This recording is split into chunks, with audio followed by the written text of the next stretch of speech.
salaam suma gars yi Sénégal rek laa gis ay politiciens yu mel ne APR nga xam ne ci naqaru askan bi la ñuy profité pour jéem a diaboliser nguur gi fi nekk. yéen nan nañu reyee étudiant démb ba tey ngeen di jubilé mel ni Sénégal dafa jël coupe du monde. dafa am loo xamante ni politique jaru ko te dafa am loo xam ne bis boo jàppee ni da nga ciy am ay sympathie wala élection day ñëw ñu voteel la nit ñi dañ lay gën a bañ. nekk leen ay nit dégg naa nag soi-disant yenn patriotes yi génn ñenn ñi di dal ci kaw nguur geeg di dal ci kaw pro étudiant bi gaañu ñëpp a koy naqarlu parce que sunu rakk la sunu frère la bu ñu sañoon du daanu ci champ de bataille ndax université à 90% tey jii bu Sonko accédé au pouvoir ñoom ñoo ko xeex ba muy metti ñoo jël seen bakkan teg ko ci tali bi. yéen waa APR yi nga xam ne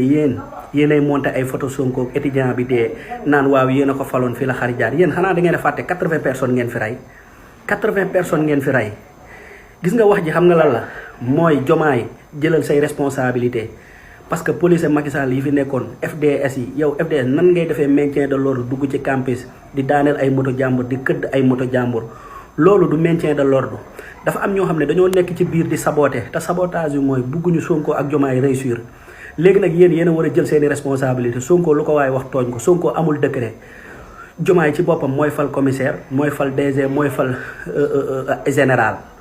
encore une fois jomaay jëlal say responsabilité ndax am na ñoo xam ne jëppi jamonoy Macky Sall ba léegi ñoom ñoo nekk ci biir police bi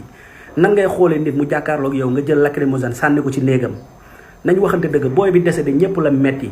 mais tamit kuy wax da ngay ànd ak retenue yéen patriotes yi bàyyi leen ñun naan leen ay da ngeen a dëggoo ay àndoo leen Sonko ngir lu mu def ngeen ne waaw problème bi ku ci tudd Sonko tooñ ko jomaay mi yor dëkkëreem di fal bàyyi fi li fi nekkoon li ñu doon xeex pendant des années bàyyi fi ñoo xamante ni nii seen objectif lépp xam nga mooy lan saboter parce que lan la ñuy wax yéen a faloon Sonko di ngeen xam ni tey ñun ngeen ko séqal affaire de haine la ak de vengeance. maintien de l'ordre ça n'a rien à voir ak ay bumax moto jàmbur ay kàjji moto jàmbur wala ngay jël ay lacrymogène di ko dóor ci ay néegu élèves loolu dafa ñaaw kenn rafetlu ko mais encore une fois jël leen seeni responsabilité Ousmane Sonko yaa jomaay ñi nga xamante ni ay nervi la ñu recruté woon leen depuis jamonoy Macky Sall ñu infiltré police bii na nga leen seppi bañ set sinon tey tooy ci yéen dong lay jógee ndax lépp lu ñu def ci seen compte yéen lañ koy enregistré. waa APR yi nga xamante ni moom lu naqari askan bi rek neex na leen ngir lan benn objectif l'homme à abattre mooy kan Ousmane Sonko moo leen di déranger di ngeen dee bis boo leen jàppee ni naqaru askan bi ci ngeen di faloo wala ci lañ leen di joxee ay poste wala diaboliser askan bi dañ leen di gën a bañ. démb ba léegi yéen a ngi publier di tànkal nit ñi ku ci nekk di génn di monter ay photo dama ne Ousmane Sonko boo leen amee naqar benn yéen patriote moom am na ko fukk ndax xam na li ko fal étudiants yi dañ cee participer kon lii nii lu ko naqari la. nit nag boo ànd ak moom da nga koy wóolu bàyyi leen seen yëfu naafiq ak seytaane ngeen. j'espère que yaayu xale bi ngeen rey bu leen poser question lu tax sama doom lu tax ngeen rey sama doom vous aurez le courage de trouver une réponse adéquate à sa question. loolu rek laa leen di ñaan trouver une réponse adéquate pourquoi son enfant n'est plus là pourquoi ki nga xam ne moo ko jur def ci moom espoir deful dara nekkoon biir néegam lan moo tax ngeen rey ko trouver une réponse à cette maman là.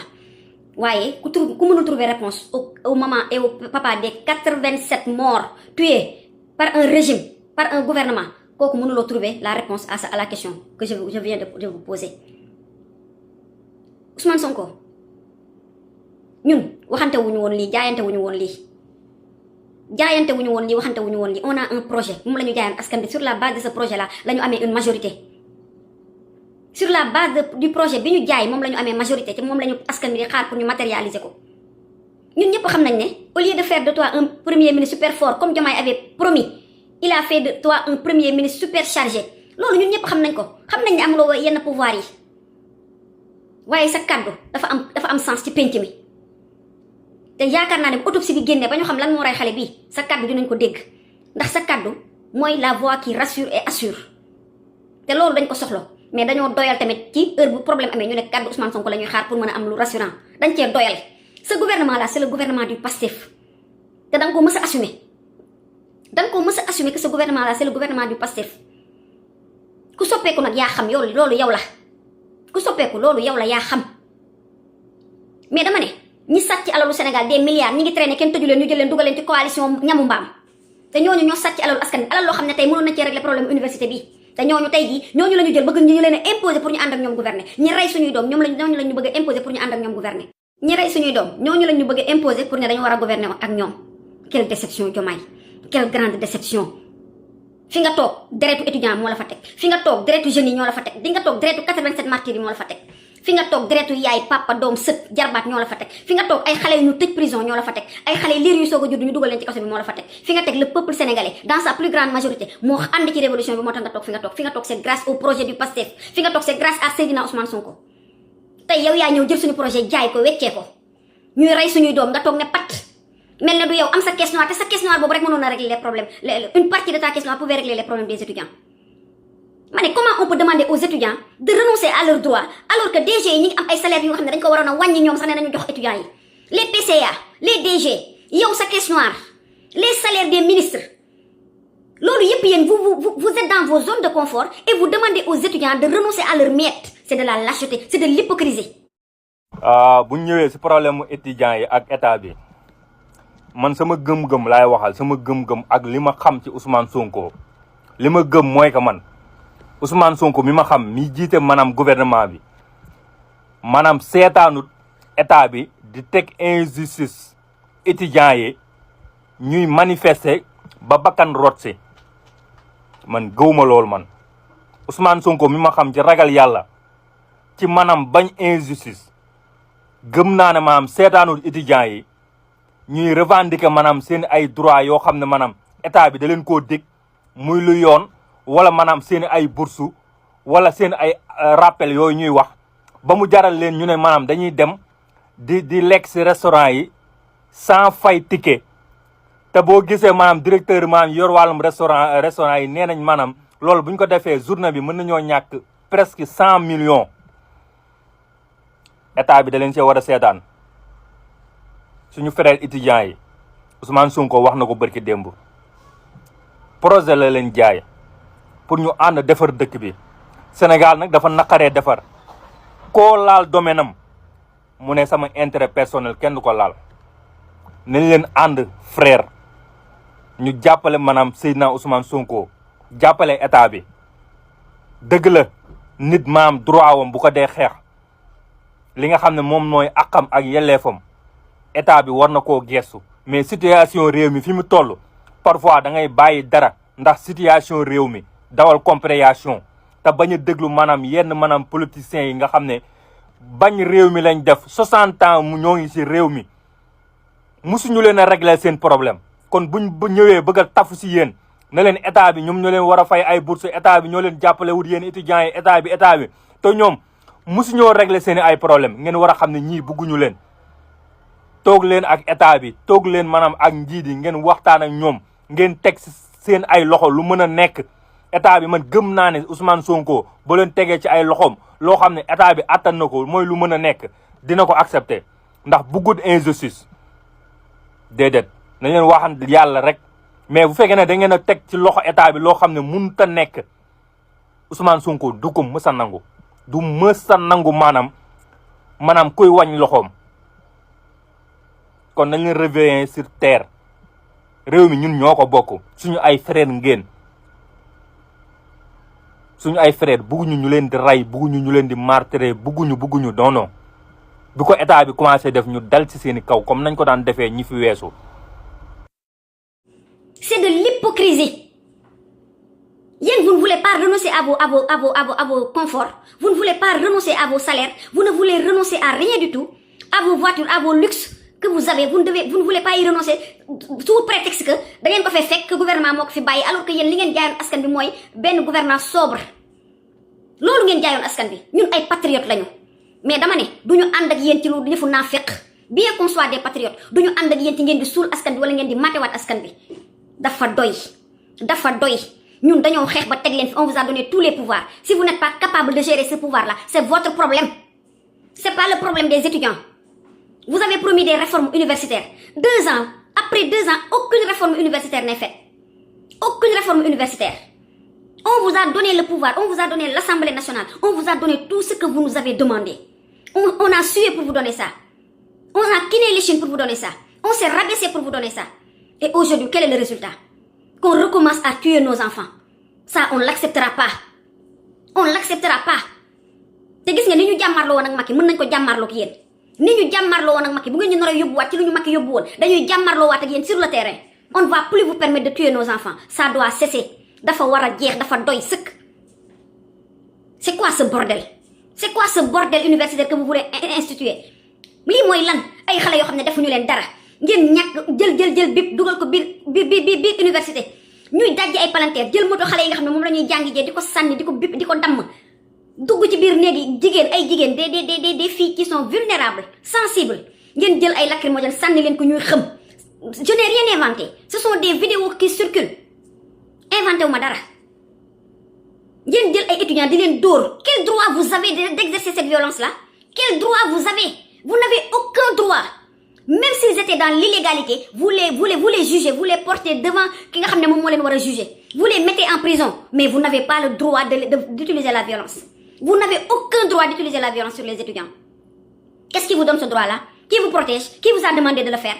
ku leen ko wax lâche la yéen ñu ko def vous êtes des lâches aussi ku leen sant loolu c'est un lâche ku leen yéen ñi ko def vous êtes des lâches parce que vous êtes des pères de famille vous êtes des maris kuñ ci defoon lii sa doom du la neex vous avez abusé de votre autorité vous avez abusé de votre tenue vous avez abusé de votre pouvoir pour faire des choses ignobles ñun xeexuñu woon pour ñuy rey suñu ay doom. Bassirou Diomaye Faye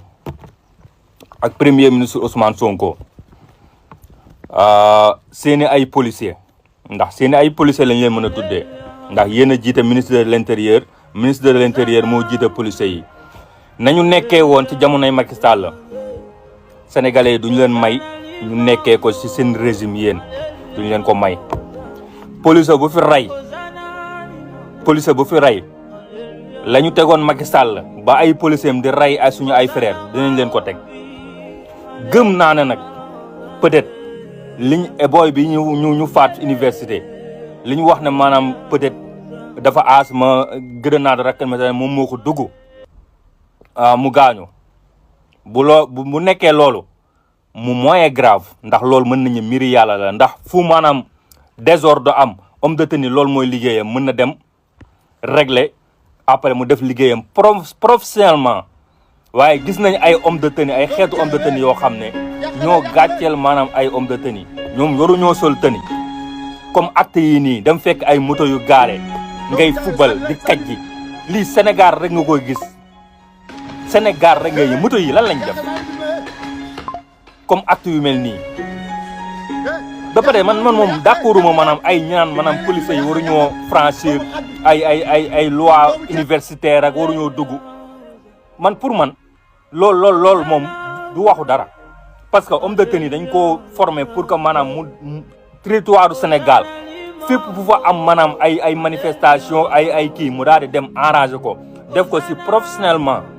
bañ a nekk maanaam di violenter bañ a nekk di rey nit bañ a nekk di tirer di wala muy maanaam maltraiter maanaam population bi loolu amu ci droit mais dafa war a dem def liggéeyam professionnellement parce que maanaam université ci biir Sénégal la bokk du maanaam benn lieu boo xam ne homme de tenue pour man waru faa teg tànkam bu fekkee ne dafa am désordre war na homme de tenue yi war nañoo dugg maanaam régler ordre boobu noonu mais waruñoo rey waruñoo tirer waruñoo maltraiter comme yi xeetu vidéo yii nii lii dafa gàcceel maanaam lii gàcce la. xeexuñu woon pour ñuy rey suñu ay doom te loolu yéen ñi jiite yéen a ko moom muy le président Diomaye Faye et le premier ministre Ousmane Sonko on ne s'est pas battu on ne vous a pas donné le pouvoir pour que vous tuiez nos enfants on ne vous a pas donné le pouvoir pour que vous brimez nos enfants on ne vous a pas donné le pouvoir pour que vous exercez cette violence dégoûtante et lâche sur les universitaires lii gàcce la ci ñun foogoon nañ ne lii dootul am Sénégal vous pensez être intouchable vous ne l'êtes pas Sénégal gi personne ne sera plus intouchable kenn dootu fi intouchable te nguur nag day jeex nguur 5 ans la te day jeex reprenez-vous alors qu'il est temps parce que lii bu naree continuer dañuy tourner ñun jàmmarloo waat ak yéen ragaluñ ko duñ ci dellu ginnaaw luñ leen bëgg peuple sénégalais bi moom moo ñu gënal te vous êtes là pour le peuple et par le peuple vous êtes là pour le peuple et par le peuple mais wanewu leen ko ci seen ay jëf c'est quoi lan la lan moo xew amul lu leen peuple bi defalul li ngeen soxla woon yépp peuple bi bi jox na leen ko ngeen di layam-layami depuis 2 ans 2 ans ngeen di layam-layami kenn waxul defu leen fi dara mais li ngeen defoon yëpp da ngeen koy yàq ci geste bu ñaaw bu salte bu tilim bi ngeen def démb li ngeen mën pour peuple bi soulager wu yéen a ngi koy def mais loolu doyul ñun on ne va pas se contenter parce que on s'est battu pour en arriver là et on ne se contente pas ce que vous avez promis au peuple sénégalais appliquez ça loolu la ñu wax loolu la ñu soxlawuñu leneen on vous demande pas la lune mais on vous demande de tenir compte de vos promesses les promesses de campagne yi ngeen waxoon li taxoon ñun ñu topp leen li taxoon ci mu tàng jër weeru koor lekk ñu naanu ñu di daw topp seen ay convoi pendant des kilomètres ay mag ay ndaw ñëpp topp leen parce que yaakaar la yaakaar boobu nag bu ngeen ko yàqee du leen jik billaahi wallaahi wataalaahi xale yii seen deret tuuru xale yi nga xam ne dañ leen a topp li ngeen bëggoon lépp ñu jox leen ko xale yi nga xam ne dañ leen a tëj ci kaso bi ñuy muñ xale yi nga xam ne ñi ngi continuer di muñ malgré xam nañ ne dafa metti ñu àndaat ak yéen lu ngeen soxla ñu jox leen xale yi bu ngeen leen waree yàlla na leen yàlla wor bu ngeen leen waree yàlla na leen yàlla wor te lu ngeen laaj ñu jox leen lu ngeen laaj jox nañ leen ko Pastef lu ngeen ñu mës a laaj jox nañ leen ko yow Diomaye loo ñu mës a laaj jox nañ la ko yow ba mbubb ya nga daan sol di campagne ñoo ko jënd jox la sa caution ñoo ko fay yow yaa ñëw retourner ta veste bëgg a jël peuple bi toroxal ko mais ñun duñ la ci bàyyi te duñ la ci seetaan ñun xam nañ ne Ousmane Sonko pouvoir yi mu waroon am bu ko amoon tey du ñu egsi fii ndax c'est un homme de parole li mu wax da koy def te li mu waxanteeg askan bi dara du ko ci dindi Sonko mooy Diomaye Diomaye mooy Sonko nag bañ ko daan wax dañoo foogoon ne yow boo ñëwee da ngay porter le projet da ngay exécuter le projet nga ñëw retourner ta veste ndax le pouvoir t'a monté à la tête ton ego est démesuré yal nañu yàlla defal jàmm. université yi la ñuy tëj def ay réformes wax lu leer su nekkente ni rappel yi moo tax ñuy manifester mais nañu xool comment faire pour fay leen seen rappel yi buñ leen fayee seen rappel yi ba pare nag ñu def ay assises xoolaat. amicale niñ koy falee nan lañ koy falee xoolaat texte yi xool nan lañ koy réformer ba li nga xamante ni moom lañ nekk di gis université mu bañ fi amati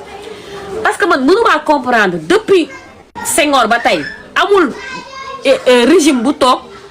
te étudiants yi grève wuñu mais finalement duñu posé wu la question kon fan la problème bi nekk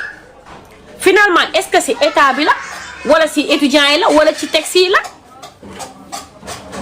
nañu waxante dëgg xam nga tamit parfois du waxtaan wax dëgg da cee neex depuis loolu amul régime bu fi jaar te étudiants yi grève wuñu léegi fan la problème bi nekk est-ce que loolu nit ñi posé wu nañ ci question nañu waxante dëgg li xew Sénégal université Sénégal yi kese la am nañu waxante dëgg rek nañu waxante dëgg est-ce que am na régime bu fi jaar te étudiants yi grève wuñu léegi duñu posé wu la question pourquoi régime bu ñëw question bi kenn du ko régler régime yëpp dañoo mën a mauvais régime yëpp mënuñu mauvais donc lenn moo nekk mooy soit am na problème mu texte wala ñu war a réformer système éducatif bi man sama wax du neex parce que man nit laa boo xamante ni aussi genre waxuma que dañuy war a offensé kenn mais waxtaan bu jotee bu ñuy poser débat nañu poser le vrai débat mooy lan moo tax à chaque fois régime bu ñëw chaque jour étudiants yi dañuy grève mais duñu taxaw ñu pose def foofu point d'interrogation baal leen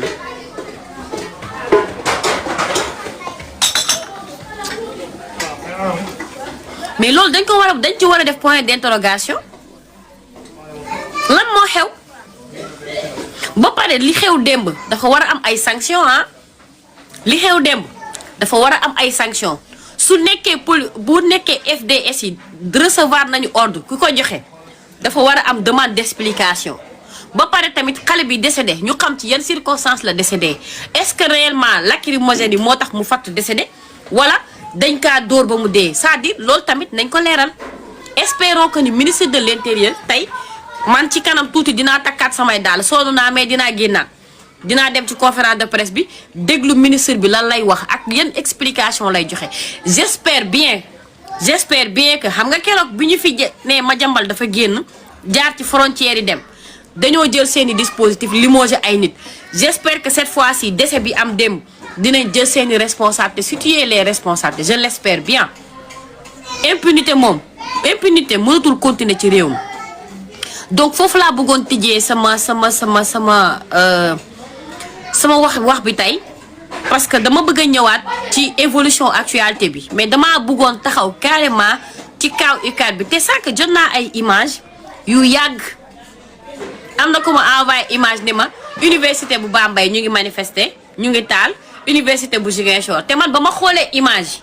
en toute sincérité jàpp ma ni image yu tay la jàpp ma ko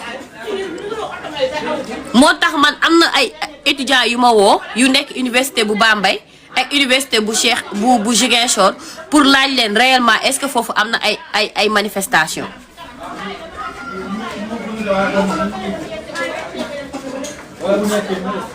kon xama kon manipulation mu ngi commencé dugg ak ay fausse information yu ñuy circuler te lu ma ci jaaxal mooy bi ma envoyé vidéo yi après daf ma message ne ma la moo tax publier woo ko ma ne ko yow danga may yónnee ay vidéo rek ma publier ko xanaa duma ko vérifier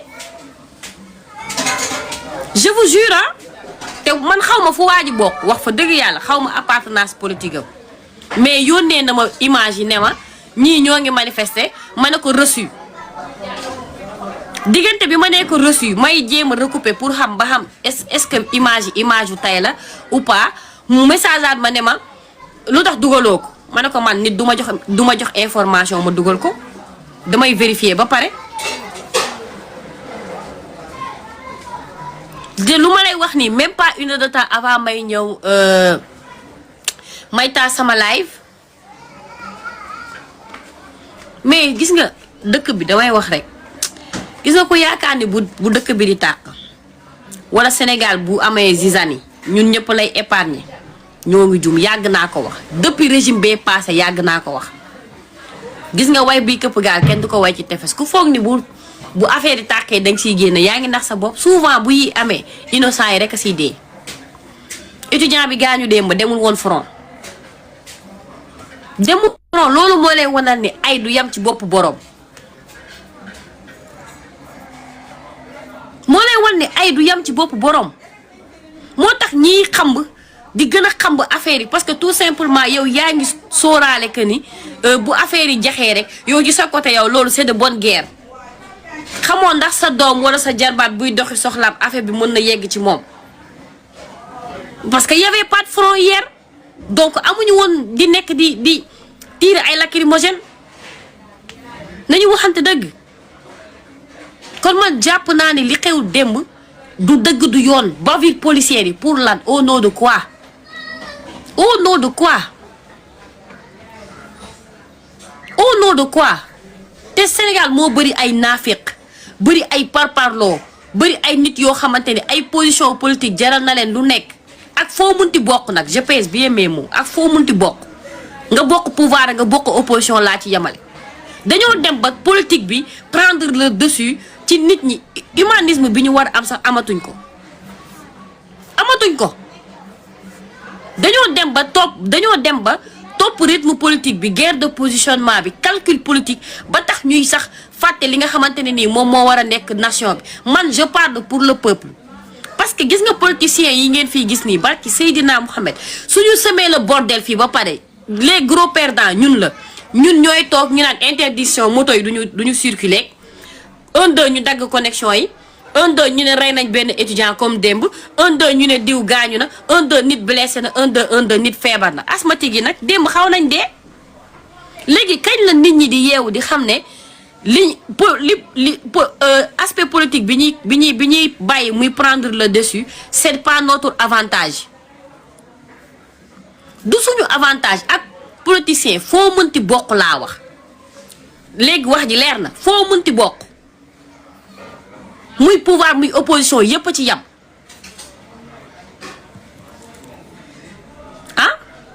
yépp a ci yam parce que tamit bu fekkente ne dañoo war a waxante dëgg su fekkente ne dañu war a wax